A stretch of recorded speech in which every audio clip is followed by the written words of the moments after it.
Hi friends. ఈ వీడియోలో మనం డాకర్ స్టోరేజ్ కాన్సెప్ట్ కోసం నేర్చుకుందాం. దాంతో పాటే డాకర్ ఎలా మన ఫైల్ సిస్టమ్‌ని అనమాట వాడుకొని కంటైనర్స్‌ని, ఇమేజెస్‌ని ఎలా మెయింటైన్ చేస్తుంది. ఓకే. వాటి గురించి కూడా మనం అండర్‌స్టాండింగ్ తెచ్చుకుందాం. మనం డాకర్ ఎప్పుడైనా ఇన్‌స్టాల్ చేయగానే యూజువల్‌గా అది కొన్ని ఫోల్డర్స్‌ని బై డిఫాల్ట్ క్రియేట్ చేస్తది. ఎక్కడ క్రియేట్ చేస్తదంటే వేర్ లిబ్ డాకర్‌లో. సో ఇప్పుడు ఒక వేర్ లిబ్ డాకర్ ఈ ఫోల్డర్ దగ్గరికి వెళ్ళి ఎల్ఎస్ కొట్టారనుకోండి, మీ ఇక్కడ కొన్ని ఫోల్డర్ నేమ్స్ కనిపిస్తూ ఉంటాయి. కంటైనర్స్, ఇమేజ్, నెట్వర్క్, వాల్యూమ్స్, ఇలా ఇంకా బోల్డర్ ఉన్నాయి. సో మెయిన్గా అనమాట మనం ఈ కంటైనర్స్, ఇమేజ్, వాల్యూమ్స్ వీటి గురించి అనమాట మనం ఈ వీడియోలో మెయిన్గా తెలుసుకుందాం. ఈ కంటైనర్స్ అంటే ఏం లేదు, మనం ఎప్పుడైనా కంటైనర్స్ని తయారు చేస్తాం కదా, వాటికి సంబంధించినంతా ఈ కంటైనర్స్లో స్టోర్ చేస్తుంది. ఇమేజ్ క్రియేట్ చేసినప్పుడు మనం చెప్పాను కదా, డాకర్ అనేది లేయర్స్గా క్రియేట్ చేస్తుంది అని చెప్పేసి ఇమేజెస్ని. సో ఈ ఇమేజ్లో ప్రతి లేయర్ని స్టోర్ చేస్తుంది, దానికి సంబంధించిన ఇమేజ్లో ఉంటాయి. వాల్యూమ్స్ కోసం కొంచెం వీడియో ముందుకు వెళ్ళాక నేను ఎక్స్ప్లెయిన్ చేస్తాను, అప్పుడు మీకు అర్థమైపోతుంది అనమాట. ఈ ఇమేజ్ అనే దాంట్లోనే ఇమేజ్కి సంబంధించి స్టోర్ చేస్తుంది అని చెప్పాను కదా. సో ఇప్పుడు నేను మీకు వీడియో చాలాసార్లు ఎక్స్ప్లెయిన్ చేసినప్పుడు మీకు చెప్పే ఉంటాను, డాకర్ అనమాట ప్రతి కమాండ్ని ఒక లేయర్ కింద ట్రీట్ చేస్తుంది, దాన్ని ఇచ్చేస్తుంది అని చెప్పాను కదా. సో ఇప్పుడు ఒకవేళ ఫర్ ఎగ్జాంపుల్ మన కోడ్ దగ్గరికి వెళ్ళామని అనుకోండి, ఈ సింపుల్ ఫ్లాస్క్ అప్లికేషన్ దాంట్లోకి వెళ్దాం ఎగ్జాంపుల్ అనమాట. వెళ్ళాక ఇక్కడ ఈ డాకర్ ఫైల్ చూసారనుకోండి, డాకర్ పరంగా అనమాట ఒక లేయర్ అనమాట, ఒక ఇన్స్ట్రక్షన్ ఒక లేయర్ లెక్క. ఇది ఒక లేయరు, ఓకే, ఇది ఇంకొక లేయరు, అలా అనమాట. సో ప్రతి లేయర్కి సంబంధించింది అనుకొని ఒక్కొక్క ఇన్స్ట్రక్షన్ని ఒక్కొక్క లేయర్ కింద స్టోర్ చేసుకుంటూ వెళ్ళిపోతుంది అనమాట. ఇప్పుడు మన ఇమేజ్ ఇప్పుడు sudo docker images library app ఉంది కదా, మనం లైబ్రరీ యాప్ది క్రియేట్ చేసాం కదా. ఇప్పుడు ఈ లైబ్రరీ యాప్ తాలూకా ఇమేజ్లో ప్రతి ఇన్స్ట్రక్షన్ ఇక్కడ ఉన్న ప్రతి ఇన్స్ట్రక్షన్ ఒక లేయర్ అని చెప్పాను కదా.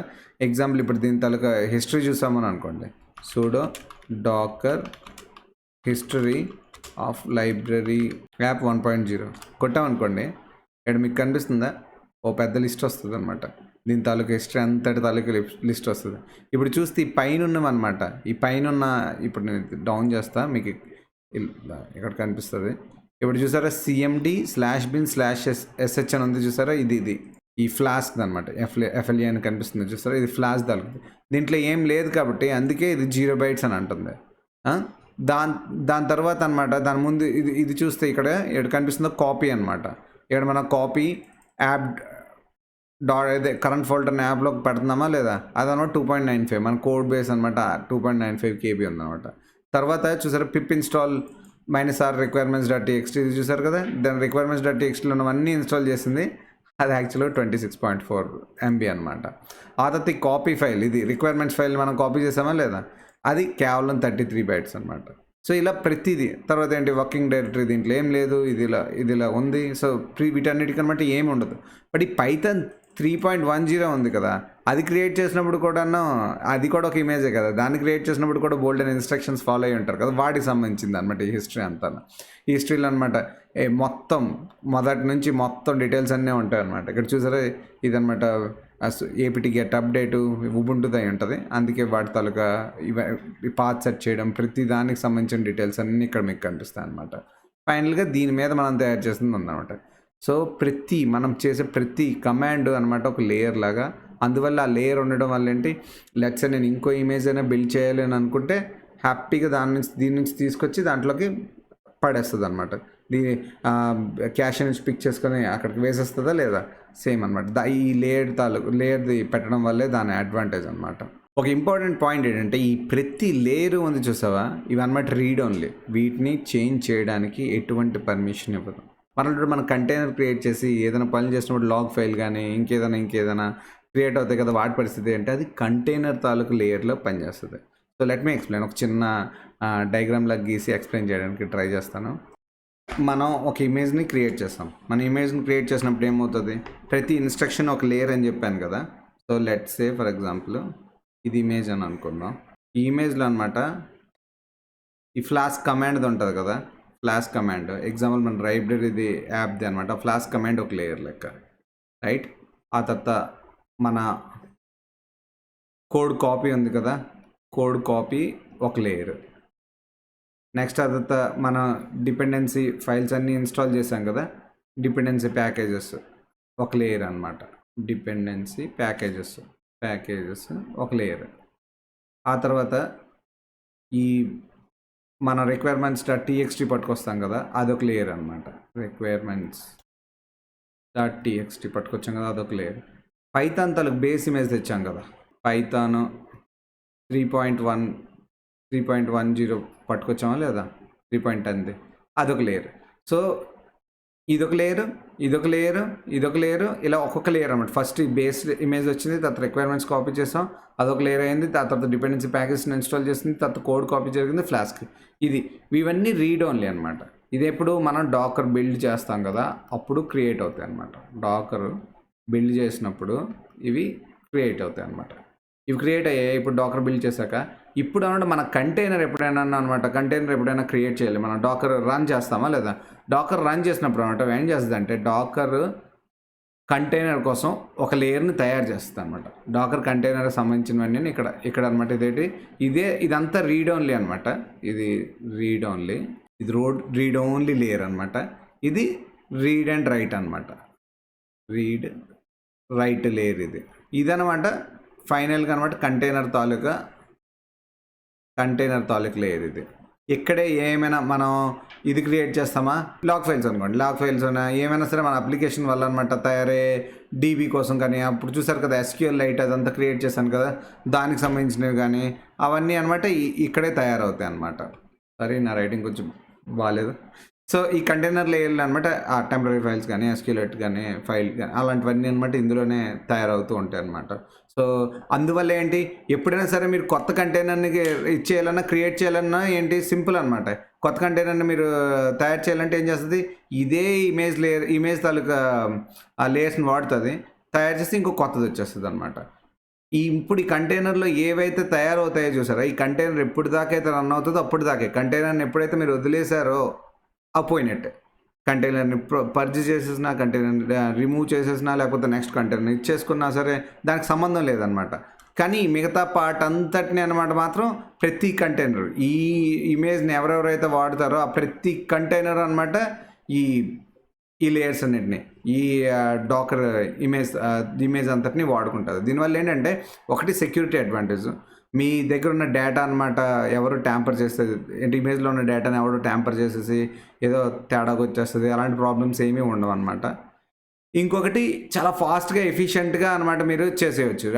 లెట్స్ ఇంకోసారి డాకర్ రన్ చేస్తే ఏం చేయాలి, కొత్తగా ఏమి కాపీలు పేస్ట్లు ఏమీ చేయదు అనమాట. సింపుల్ ఈ కంటైనర్ లేయర్ క్రియేట్ చేస్తుంది, ఈ ఇమేజ్ తాలూకు లేయర్స్ అన్నింటిని అటాచ్ చేస్తుంది, రన్ చేసేస్తుంది. సింపుల్ అనమాట.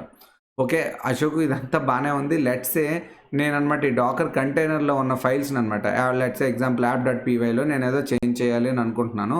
ఇంటరాక్టివ్ మోడ్లో అనమాట నేను ఓపెన్ చేసి దాంట్లో చేంజ్ చేస్తే పరిస్థితి ఏంటి, ఇమేజ్లో చేంజ్ అవుతా అంటే నో ఇమేజ్లో చేంజ్ అవుతుంది అనమాట. అప్పుడు ఏం జరుగుతుంది అని అంటే, ఇక్కడైతే ఏదైతే మన ఈ రీడ్ ఓన్లీ లేయర్లు ఉన్నాయో అందులో app.py కదా చేంజ్ చేస్తున్నారు, ఆ app.py అనమాట ఈ కంటైనర్ లేయర్లోకి తీసుకొస్తుంది అనమాట. సో నేను కొంచెం అరైజ్ చేసి ఎక్స్ప్లెయిన్ చేయడానికి ట్రై చేస్తాను. సో లెట్స్ ఫర్ ఎగ్జాంపుల్ ఈ డాకర్ ఇమేజ్లో ఉన్న app.pyలో నేను ఏదో చేంజ్ చేయాలని అనుకుంటున్నాను అనుకో. ఇప్పుడు ఏమవుద్దంటే కంటైనర్ దగ్గర ఒక లేయర్ తయారవుతుంది అని చెప్పాను కదా, ఈ కంటైనర్ లేయర్ దగ్గరకు అనమాట ఇది కంటైనర్ లేయర్ అని చెప్పాను కదా, కంటైనర్ లేయర్ ఇదే రీడ్ రైట్ అని చెప్పాను కదా, ఇదే రీడ్ రైట్ అని చెప్పాను కదా. సో ఇప్పుడు ఏమవుతుందని అంటే, ఇప్పుడు ఏదైతే నాకు అనమాట ఫైల్ అవసరమైందో అనమాట ఈ దీంట్లో ఉంది app.py కదా, ఈ app.pyని ఇక్కడ పట్టుకొచ్చేస్తాను అనమాట. ఈ app.pyని తీసుకొచ్చి app.pyని పట్టుకొచ్చి అనమాట ఇక్కడ నుంచి ఏం చేస్తుంది అంటే, ఇది బేసికల్గా దీని నుంచి ఇక్కడ కాపీ చేసి వస్తుంది. మీరు చేంజ్ చేయగానే ఇక్కడ కాపీ చేసి పట్టుకొని వచ్చేస్తుంది app.pyని పట్టుకొచ్చి దాంట్లో అనమాట బేసికల్గా అనమాట చేంజెస్ చేస్తుంది అనమాట. అంతే తప్ప ఇమేజ్ లేయర్లో ఉన్న దేనిని ఎటువంటి పరిస్థితుల్లో టచ్ చేయదు. ఓకే, దానివల్ల ఏమవుతుందని అంటే, ఒకటి సెక్యూరిటీ అని చెప్పాను కదా, ఇంకొకటి ఇమేజ్ కంటైనర్ అనేది ఈ కంటైనర్లోనే మీరు ఏం చేసిన చేంజెస్ అయినా సరే దీంట్లోనే లాక్ అయిపోయి ఉంటాయి. సరే, ఈ కంటైనర్ని వదిలేసారు, ఎప్పుడు కొత్త కంటైనర్లోకి వెళ్ళినప్పుడు అవి ఏవి పాస్ అనవ్వు అనమాట. ఇప్పుడు మీకు ఈ కంటైనర్ తాలూకు కాన్సెప్ట్ మీకు వింటే ఎలా అనిపిస్తుంది అంటే, నాకైతే ఎలా అనిపిస్తుంది అంటే అంటారు కదా మూవీస్లో లాస్ వెగాస్ అన్నట్టు గోవాలోనో whatever happens in Las Vegas stays Las Vegas లేకపోతే స్టేస్ ఇన్ గోవా అంటారు కదా, సేమ్ అలాగే అనమాట. ఏదైతే ఈ కంటైనర్ లేయర్లో సంబంధించిన చేంజెస్ ఏమైనా ఉంటే అవి అందులోనే ఉంటాయి అనమాట. ఇంకా ఇమేజ్ దగ్గరికి కానీ ఇంకొకరి దగ్గరికి కానీ వెళ్ళడం ఉండదు. అక్కడ నుంచి రాగానే దానికోసం మర్చిపోవాల్సిందే. బట్ దీనివల్ల మీకు క్యావియట్ ఏంటంటే, నేను డేటాబేస్ కానీ అలాగేమైనా మెయింటైన్ చేయాలనుకుంటే నేను కంటైనర్ని పీకి ఇంకో దానికి వెళ్ళగానే నా డేటా మిస్ అయిపోకూడదని చెప్పి మీకు ప్రాబ్లం రావచ్చు కదా. అలాంటప్పుడు అనమాట ఆ డేటాను పెర్సిస్ట్ చేయాలి కదా. అలాంటప్పుడు అనమాట డాకర్లో అనమాట వాల్యూమ్స్ అని కాన్సెప్ట్, ఈ స్టోరేజ్ కాన్సెప్ట్లోకి వస్తుంది అనమాట. సో మనం ఏం చేయొచ్చు అంటే మనకి కావాల్సిన వాల్యూమ్ని అనమాట మనం క్రియేట్ చేస్తాం. సో ఇప్పుడు మనం ఒక డాకర్ వాల్యూమ్ క్రియేట్ చేద్దాం అనమాట. sudo docker volume create data underscore volume అని చెప్పి నేను ఒక ఇది క్రియేట్ చేస్తున్నాను. ఇప్పుడు కానీ మీరు ఎంటర్ కొట్టారని అనుకోండి, పాస్వర్డ్ అవుతుంది, సూడో వాడాను కదా అందుకని.